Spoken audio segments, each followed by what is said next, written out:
Disiplin saya pada setiap pagi, bangun pagi tu buka komputer, buka PC, satu perkara yang saya kena tengok adalah check email. So saya akan check 3 kali sehari, bangun pagi, kemudiannya tengah hari dan juga petang. Petang tu sama ada kadang-kadang pukul 6 ataupun kadang-kadang malam lah, 8 malam.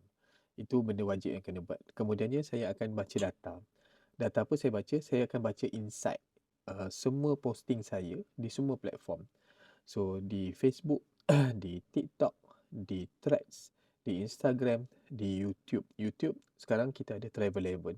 Dan daripada data-data itulah saya boleh rancang konten-konten yang seterusnya. Walaupun betul ada konten-konten yang kita dah buat dah pun, kita dah rancang seminggu dan sebagainya, tapi sekurang-kurangnya kita tahu konten mana yang betul.